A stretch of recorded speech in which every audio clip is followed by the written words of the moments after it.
Hey Little Wing, it's Miss Ray here, and today we're continuing on with our theme of at-home instruments. So today is going to be all about how to make a drum.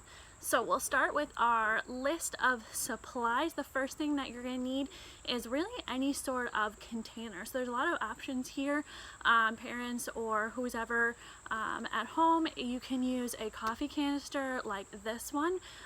You can also use, if you have a can from vegetables, you could use an oatmeal container, really anything that's kind of cylinder and this shape. And it's actually a great idea to have a couple different ones because the different sizes are going to create some different sounds. So we've got this, and then we're also going to need some glue, a unused pencil. This is super important, obviously, so not one that has a sharp point.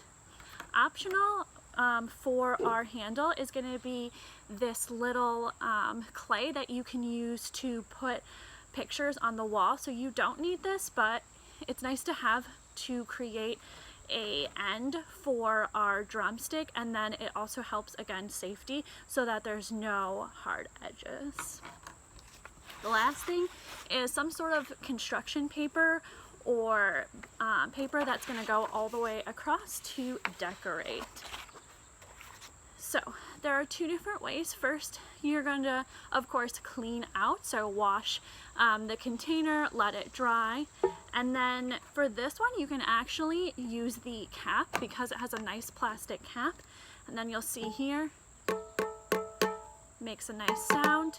But another option you can do, and this is great if you're using a can where you are not able to save the top, is that you can put tape across. So this is just painter's tape. You can also use packing tape. So just want to make sure that it's stretched super tight all the way across.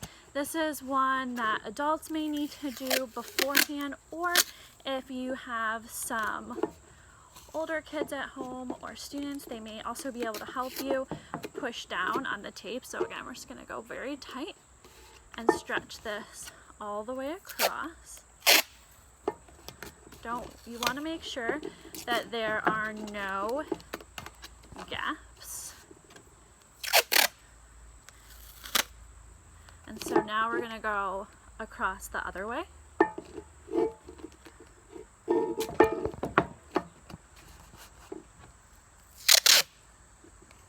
Again, making sure that we've covered up any place where there's air and are stretching super tight. So we're almost there, just a few little gaps here. So I think one more, and then we can test it out and make sure it's having the sound that we want.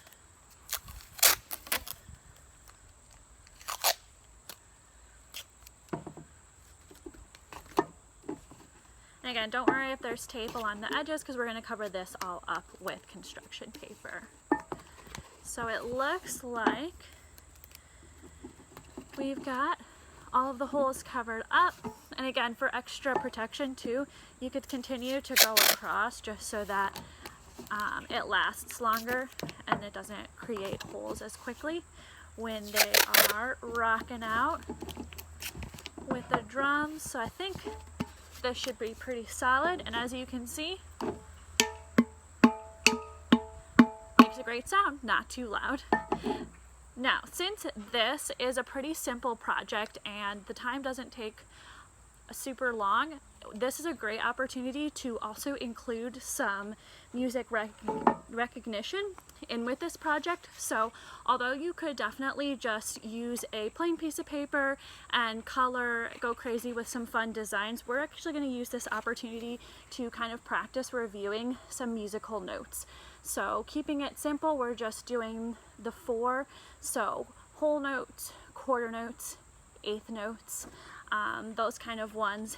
And what you can also do is on here, you'll see I've sketched them out on a real pencil, and then I've also cut them out on colored pieces. You could definitely just print these as well, but this is a great opportunity to practice some recognition, some matching, so kind of review these different notes with them, and then they're gonna match and glue over each one. So I have one cut out that goes with each of these little parts.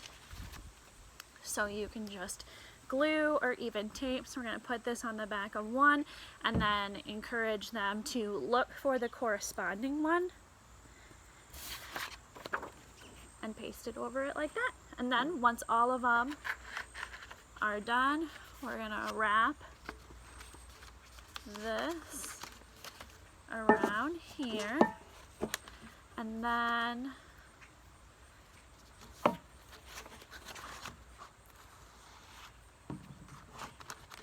add a strip of glue.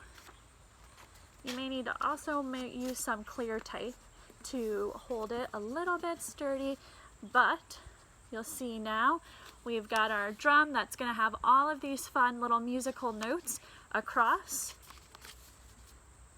And then the final step is taking your little clay or sticky, putting it on the top, the other end, where the eraser is, on our pencil, squish it down so that it makes a nice little round section, and you're ready to rock out. Bye guys.